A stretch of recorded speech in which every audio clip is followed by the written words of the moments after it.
Bismillahirrahmanirrahim. Assalamualaikum warahmatullahi wabarakatuh. Kami dari kelompok 3 mata kuliah Higien Industri akan membawakan materi tentang kebisingan. Perkenalkan, nama saya Agus Tang dengan NIM J1A1 18090. Baiklah, saya akan membawakan materi mengenai pengertian kebisingan. Menurut Permenaker RI nomor 5 tahun 2018 tentang keselamatan dan kesehatan kerja lingkungan kerja, kebisingan adalah semua suara yang tidak dikehendaki yang bersumber dari alat-alat proses produksi dan atau alat-alat kerja yang pada tingkat tertentu dapat menimbulkan gangguan pendengaran. Jenis-jenis kebisingan terbagi menjadi 3. Yang pertama, steady state noise. Steady state noise adalah kebisingan di mana fluktuasi dari intensitasnya tidak lebih dari 6 dB. Yang kedua, impact atau impulse noise. Impact atau impulse noise adalah kebisingan yang ditimbulkan oleh sumber tunggal atau bunyi yang padat saat tertentu terdengar secara tiba-tiba. Yang ketiga, interrupted noise. Interrupted noise adalah kebisingan di mana suara mengeras dan kemudian melemah secara perlahan-lahan. Perkenalkan, nama saya Maria Alkiptia, NIM J1A1 18129. Pada slide kelima, sumber bising. Bila sumber kebisingan dilihat dari sifatnya dibagi menjadi 2, yaitu pertama, sumber kebisingan statis, contohnya seperti pabrik, mesin, tap, dan lainnya. Lalu yang kedua ada sumber kebisingan dinamis, contohnya seperti mobil, pesawat, terbang, kapal laut, dan lainnya. Lalu pada slide berikutnya ada NAB kebisingan. Berdasarkan NAB kebisingan sesuai dengan Permenaker nomor 5 tahun 2018.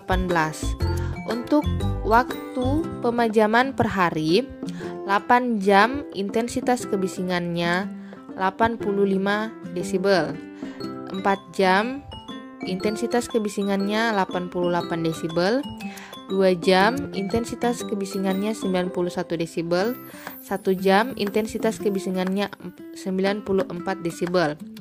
Lalu 30 menit intensitas kebisingannya 97 desibel. 15 menit intensitas kebisingannya 100 desibel. 7,5 menit intensitas kebisingannya 103 desibel.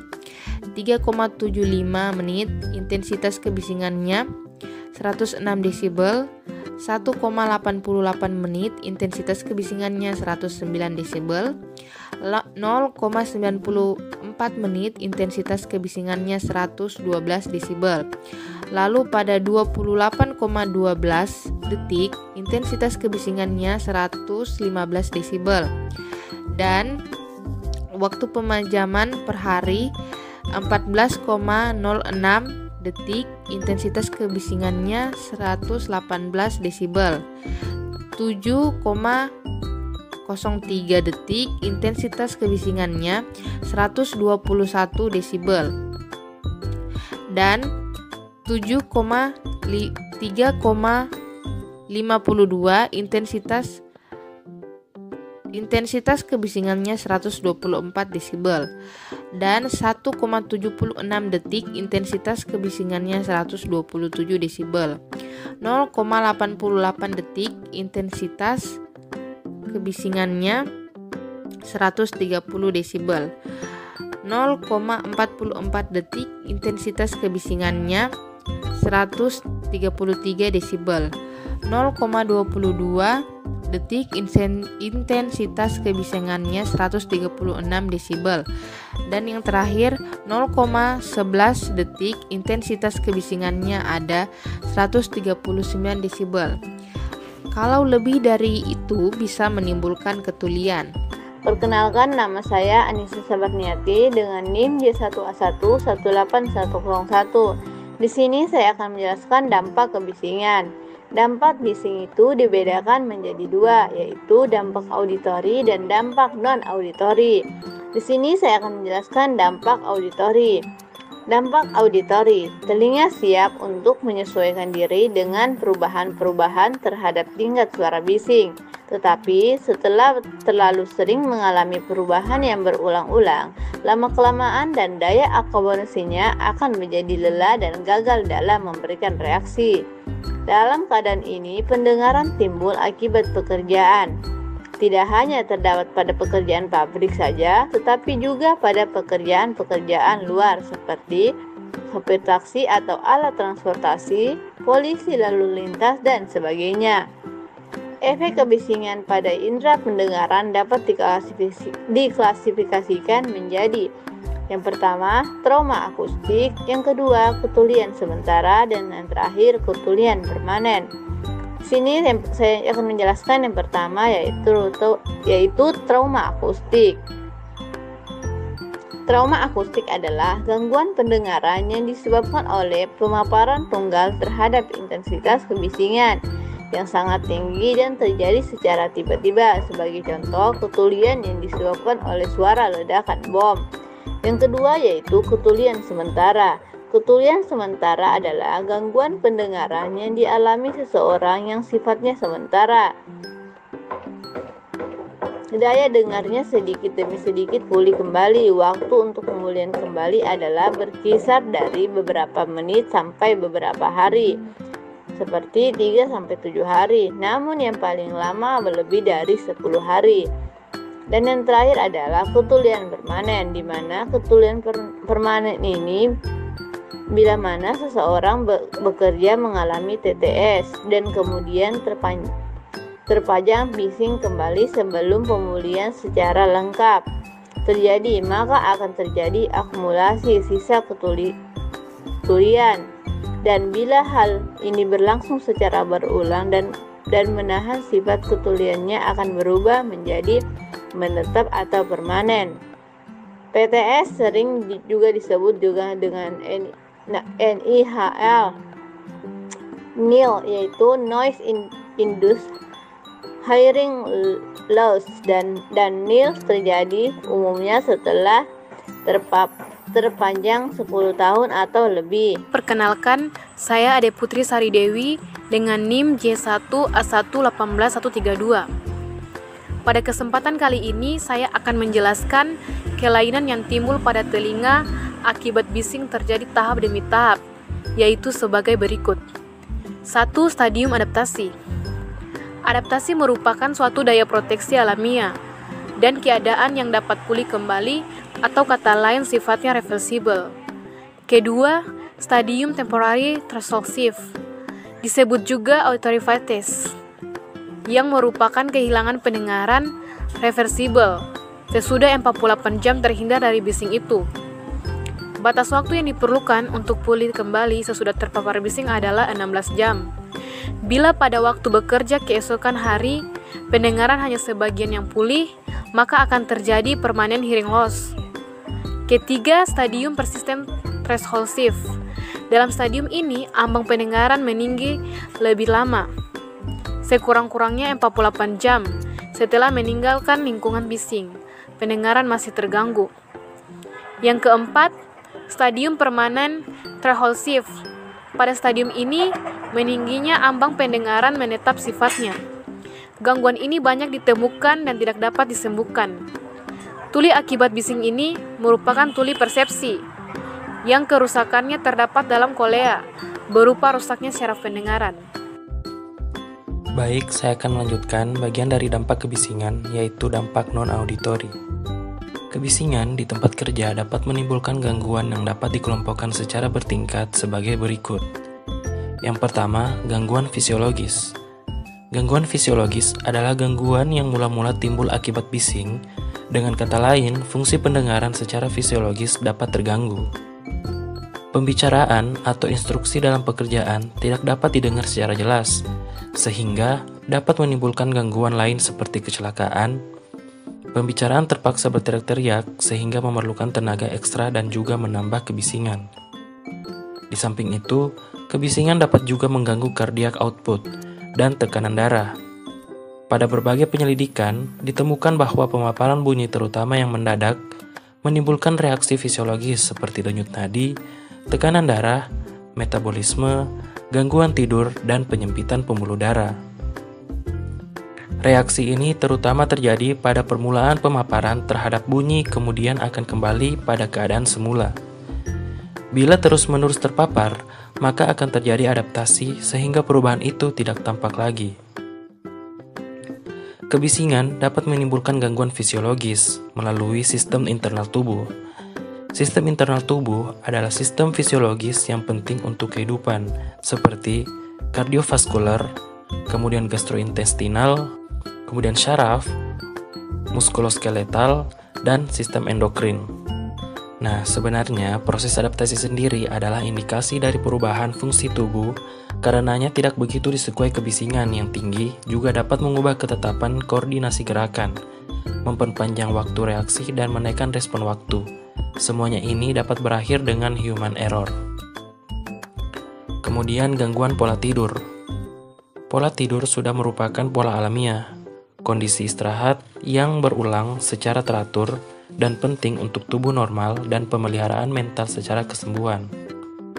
Kebisingan dapat mengganggu tidur dalam hal kelelapan, kontinuitas, dan lama tidur. Seseorang yang sedang tidak bisa tidur atau sudah tidur tetapi belum terlelap, tiba-tiba ada gangguan suara yang akan mengganggu tidurnya, maka orang tersebut mudah marah dan tersinggung, berperilaku irasional dan ingin tidur. Terjadinya pergeseran kelelapan tidur dapat menimbulkan kelelahan. Berdasarkan penelitian yang menemukan bahwa persentase seseorang bisa terbangun dari tidurnya sebesar 5% pada tingkat intensitas suara 40 desibel dan meningkat sampai 30% pada tingkat 70 desibel. Pada tingkat intensitas suara 100 desibel sampai 120 desibel, hampir setiap orang akan terbangun dari tidurnya. Perkenalkan, nama saya Laude Muhammad Aswar dengan NIM J1A1181100. Baik, di sini saya akan melanjutkan presentasi daripada kelompok kami mengenai dampak kebisingan, tepatnya di slide 7 mengenai dampak non-auditory. Salah satunya adalah gangguan psikologis. Gangguan fisiologis lama-kelamaan bisa menimbulkan gangguan psikologis.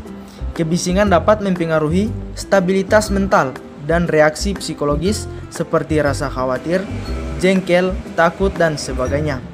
Stabilitas mental adalah kemampuan seseorang untuk berfungsi atau bertindak normal.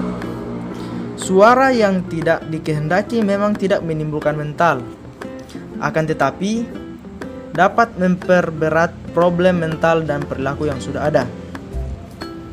Reaksi terhadap gangguan ini sering menimbulkan keluhan terhadap kebisingan yang berasal dari pabrik, lapangan udara, dan lalu lintas. Umumnya, kebisingan pada lingkungan melebihi 50 sampai dengan 55 dB pada siang hari dan 45 sampai dengan 55 dB akan mengganggu kebanyakan orang. Apabila kenyarian kebisingan meningkat, maka dampak terhadap psikologis juga akan meningkat. Kebisingan dikatakan mengganggu apabila pemaparannya menyebabkan orang tersebut berusaha untuk mengurangi, menolak suara tersebut, atau meninggalkan tempat yang bisa menimbulkan suara yang tidak dikehendakinya. Selanjutnya adalah komunikasi. Kebisingan dapat mengganggu pembicaraan. Paling penting di sini bahwa kebisingan mengganggu kita dalam menangkap dan mengerti apa yang dibicarakan oleh orang lain. Apakah itu berupa percakapan langsung, face to face, percakapan telepon, melalui alat komunikasi lain misalnya radio, televisi, dan pidato. Tempat di mana komunikasi tidak boleh terganggu oleh suara bising adalah sekolah, area latihan dan tes, teater, pusat komunikasi militer, kantor, tempat ibadah, perpustakaan, rumah sakit, dan laboratorium. Perkenalkan, nama saya Putri Yanti Maridin dengan NIM J1A1181134. Di sini saya akan menjelaskan tentang sound level meter. Sound level meter adalah alat yang digunakan untuk mengukur tingkat kebisingan di tempat kerja. Di sound level meter ini terdapat beberapa tombol, diantaranya yaitu tombol pengatur on-off, tombol pengatur baterai, tombol pengatur penunjukan cepat lambat, tombol pengatur skala angka puluhan, tombol pengatur penunjukan maksimum, mikrofon, filter mikrofon, kalibrator, dan terakhir display. Selanjutnya yaitu pengukuran kebisingan.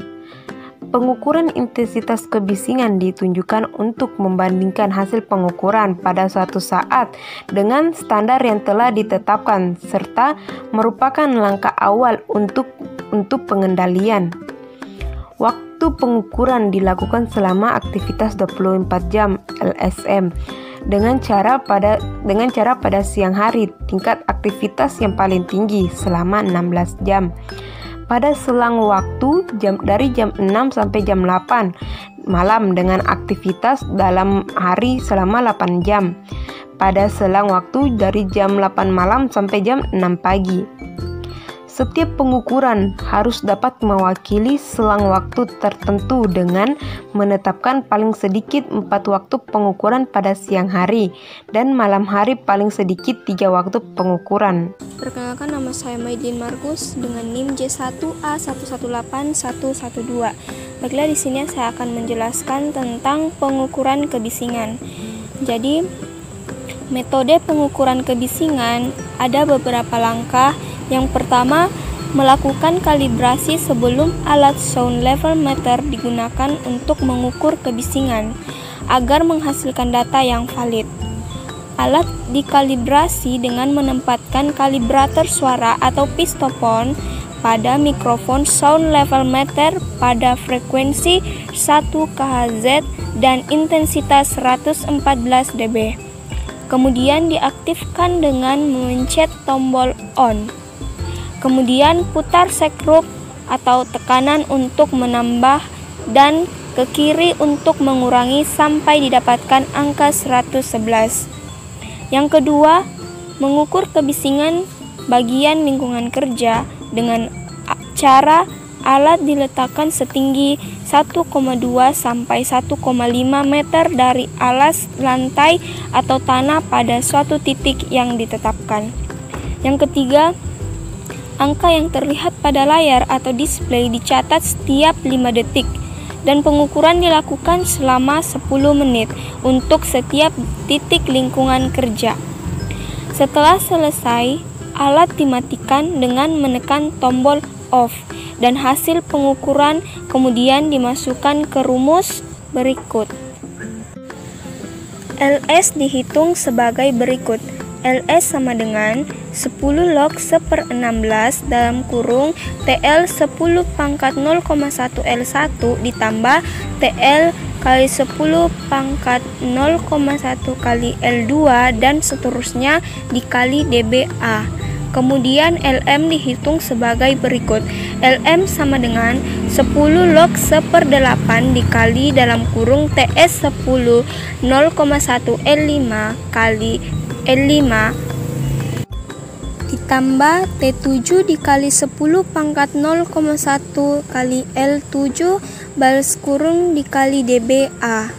Untuk menghitung apakah tingkat kebisingan sudah melampaui baku tingkat kebisingan, maka perlu dicari LSM. Dihitung dari rumus LSM sama dengan 10 log 1/24 dalam kurung 16 kali 10 pangkat 0,1 LS kali L5 ditambah 8.10 pangkat 0,1 dalam kurung LM tambah 5 balas kurung dikali dBA. Perkenalkan, saya Besi Nurjana, NIM J1A118131.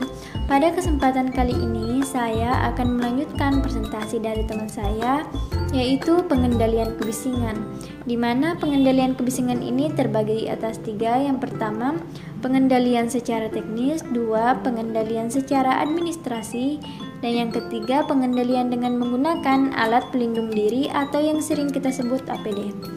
Nah, yang akan saya bahas pertama tentang pengendalian secara teknis. Pengendalian secara teknis dapat kita lakukan pada sumber bising, media yang dilalui bising, dan jarak sumber bising dengan pekerja. Adapun cara-caranya, yang pertama, A. Desain ulang peralatan untuk mengurangi kecepatan atau bagian yang bergerak dengan menambah muffler pada masukan maupun keluaran suatu buangan. mengganti alat yang telah usang dengan yang lebih baru dan desain peralatan yang lebih baik. B. Melakukan perbaikan dan perawatan dengan mengganti bagian yang bersuara dan melumasi semua bagian yang bergerak. C. Mengisolasi peralatan dengan cara menjauhkan sumber bising dari pekerja atau penerima dengan menutup mesin ataupun membuat penghalang. D. Meredam sumber bising dengan jalan memberi bantalan karet untuk mengurangi getaran peralatan dari logam, mengurangi jatuhnya suatu benda dari atas ke dalam bak maupun pada sabuk roda. E. Menambah sekat dengan bahan yang dapat menyerap bising pada ruang kerja.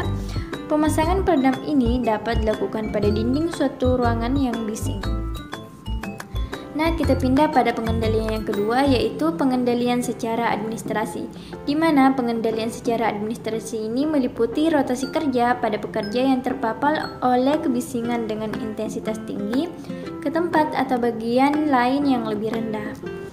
Nah, adapun tahap-tahap pengendalian administrasi ini, yang pertama, berlakukan area tersebut sebagai area terbatas dan hanya boleh dimasuki oleh personil yang terlatih dengan menggunakan alat pelindung pendengaran.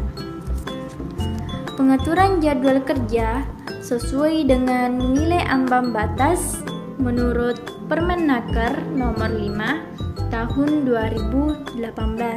Misalnya untuk 85 desibel 8 jam kerja, 88 desibel untuk 4 jam kerja, dan lain sebagainya. Untuk pengendalian ketiga, yaitu pengendalian dengan menggunakan alat pelindung diri. Alat pelindung diri untuk mengurangi kebisingan meliputi earplug atau yang sering kita sebut untuk sumbat telinga, dan earmuff untuk yang penutup telinga, serta helmet.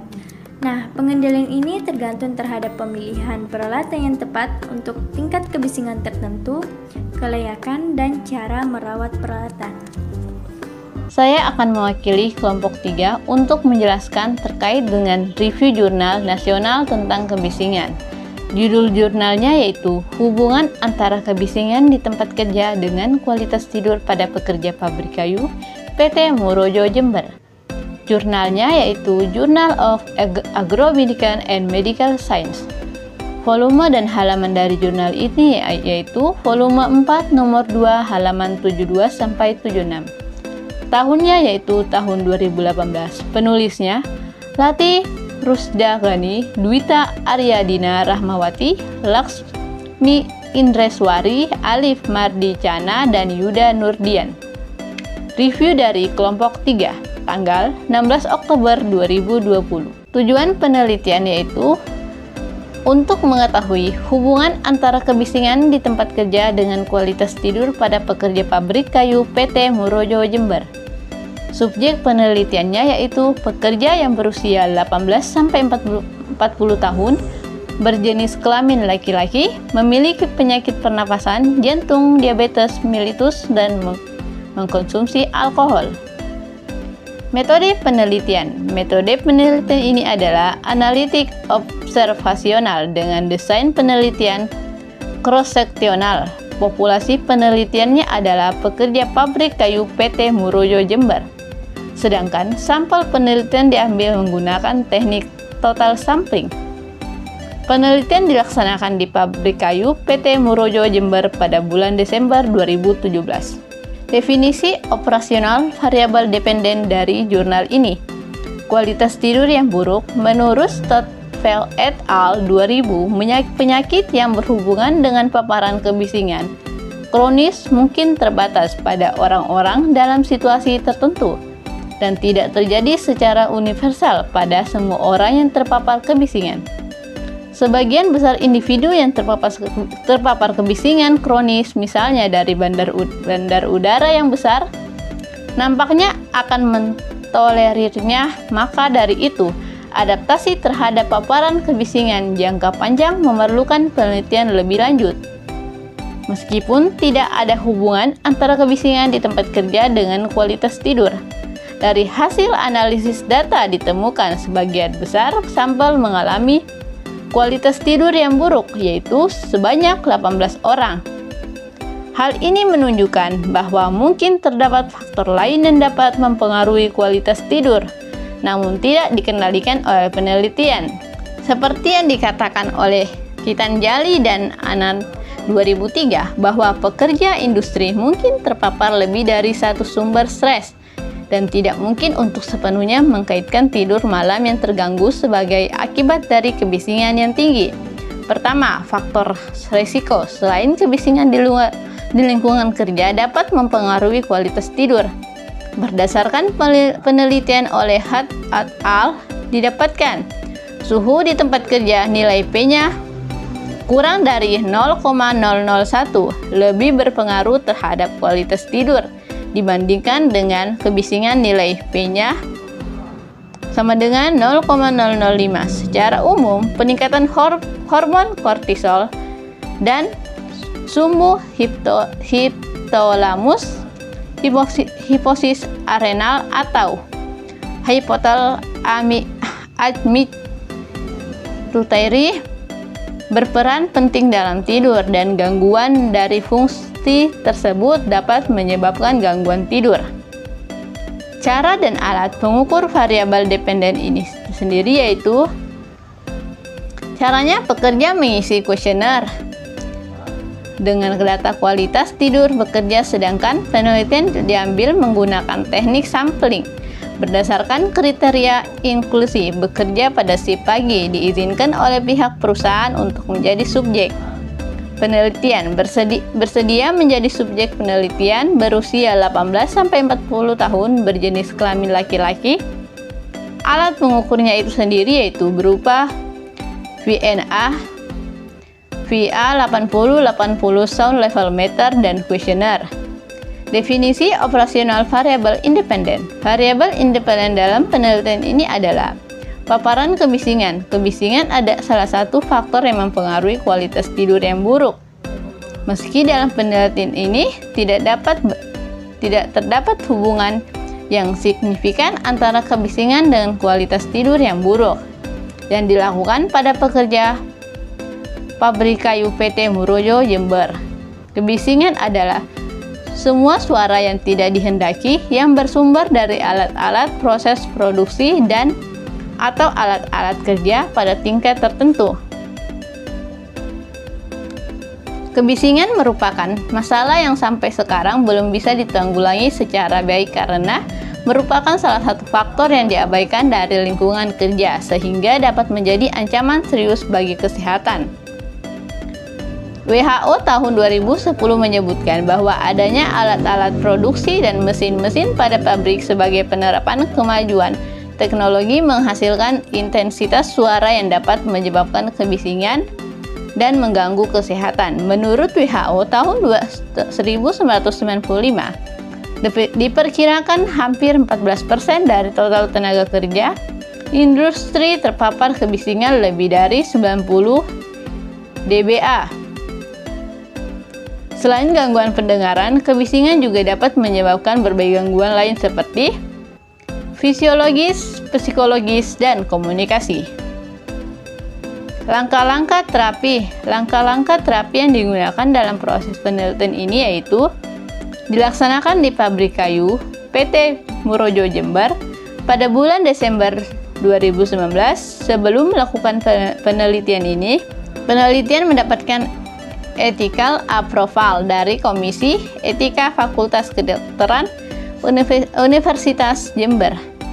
Data intensitas kebisingan diperoleh dengan mengukur di tempat kerja menggunakan alat VNA VA8080 sound level meter. Hasil penelitian dari jurnal ini. Hasil penelitian pengukuran kebisingan 5 sektor dari kerja di PT Murojo Jember. Hasil pengukuran didapatkan 34 sampel kerja pabrik yang memenuhi kriteria inklusi dan kriteria eksklusi. Sektor kerja dengan intensitas kebisingan paling tinggi adalah Suamil B dalam kurung 98,2 dBA. Sedangkan sektor kerja dengan intensitas kebisingan paling rendah adalah 65 dBA, dan juga diketahui bahwa sebagian besar sampel berusia antara 21 sampai 30 tahun, dalam kurung 58 sampai 8%. Sudah menikah 79 sampai 4%, bekerja selama 5 tahun 88,2%, terpapar kebisingan melebihi nilai ambang batas NAB 61,8%, dan memiliki kualitas tidur yang buruk 52,9%.